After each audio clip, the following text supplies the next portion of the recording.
My name is Seiju Hosari. How old are you?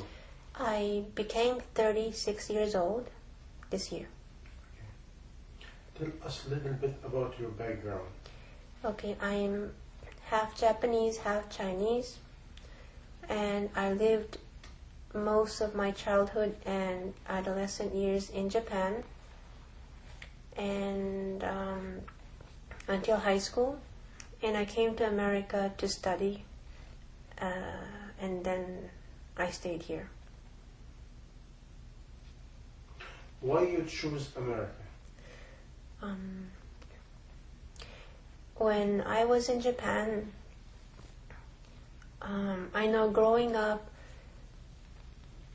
even at a young age, I knew something was missing in my life, and I lived there for 10 years with my parents and my brother and my sister.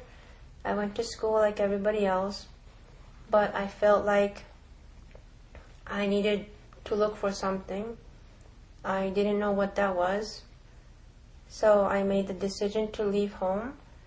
And after I finished high school, I left for Europe, and I traveled for about 6 months. I hitchhiked and took the train. I was just wandering around looking for something, not knowing what it was.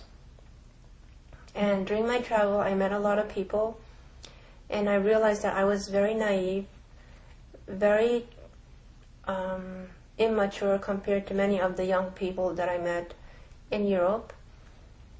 I met a lot of travelers, and I realized everybody had very strong opinions about something. They had beliefs, whatever it was, and they were able to speak about what their belief was. And I realized that I had really nothing to say, and I realized that I was very empty. I had really nothing. So I was looking for something, what could be my belief, and what I could stand for. So that made me decide to come to America to study, because entering college in America is not too hard, and you could study different subjects quite freely compared to Japan. So that's why I chose to come to America. That was 1990. Meaning, how old are you at this time? I was 20. I was 19 in Europe. When I came to America, I was 20. Meaning what? In which age he left Japan? 19. 19. All my friends went to college in Japan, all my high school friends, but I couldn't go to college without knowing what I wanted to study. And in Japan, you have to decide what major you want to study before you decide to go to college. You have to choose it first. And for me, I couldn't do that because I really didn't know what I was interested in. And I felt like I needed to search first. So that's why I left the track from everybody else. At this time, what is your belief? Do you have any belief at this time? Are you Buddhist? Are you atheist? What is it? Okay, my mother was, she calls herself a Buddhist. She has an altar in the house. She prays every morning, every evening, a lot.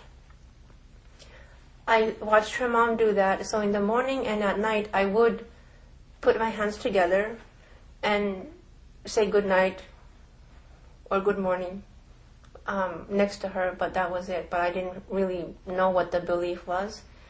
And I never thought about God or anything else. No, I never really thought about the life beyond. No. Meaning at this time you consider yourself an atheist? Okay, I heard that atheist is when you believe that there is no God. But I guess for me, I didn't believe that there was no God, but it just never occurred to me. I never thought about it, but I didn't deny, I didn't know. Meaning you can consider yourself at this time ignorant? Yes. Yes. Absolutely ignorant. Okay, you came to America. After you came to America, tell us a little bit about your journey in America. Okay, I went to college 4 years in Connecticut, State University of Connecticut. No, Southern Connecticut State University. And I studied different subjects. I took a liberal arts major, which means you can take different classes and get a major. So I didn't really have anything specific that I was interested in, but I touched different subjects. I studied a little bit of philosophy, sociology, anthropology, and some religious courses. I was interested to see what was out there and what knowledge I could get.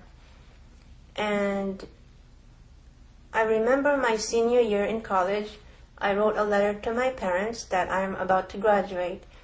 And I wrote to them that I learned a lot in college, but what I realized, what my final conclusion was, that despite all the knowledge that is out there, that we as human beings really don't know anything. We have very little facts. We have very little facts, and the fact that there's a huge unknown out there was more powerful to me. That to know that we really, all the adults, they didn't know the truth. There was a lot of question marks, and that was my discovery in college. And what does lead you to? So I finished college, but I was still searching. I really didn't find anything except the fact that we don't know. So I kept looking. I kept going on with my life. I moved to Miami. I got married. I got married with my so-called college sweetheart. We moved to Miami. We had a pretty good life there. It was hot and sunny, but I was still very, very empty. I didn't know why I was living. And even though we could have like fun moments, it was superficial, and deep down I knew that I didn't have it. I wasn't fulfilled. There was an emptiness in me, but I always somehow I had the feeling that I was going to find whatever that was missing. I felt like I'm going to take my time, but I'm going to keep moving forward until I find whatever that was. And I was comfortable. For some reason I was comfortable that I was going to reach that. I don't know. I didn't know at the time what that was, but something that would make sense of everything to me. Because at the time, life didn't make sense to me. And marriage, I thought it was going to be a security for me, but it was not. It was a very insecure marriage for me, as I believe for most of people, they have an insecure marriage because it's not based on what it should be. And then we moved back to New York. We moved to Connecticut, we moved to New York. I did move a lot, and I had different jobs. And yes. And one day, I landed. I always wanted to be a social worker. I don't know why, but I wanted to help people because I felt like I was a very fortunate person. I had a good family. I had no financial problems. I had no physical problems. I considered myself very lucky. I was thankful for that. And I knew that there were a lot of unfortunate people in the world, in society. So I wanted to know these people and to somehow know if I could help them. And that's how I landed a social worker job in New York. And there I saw people, humanity with such darkness I never thought that I would know.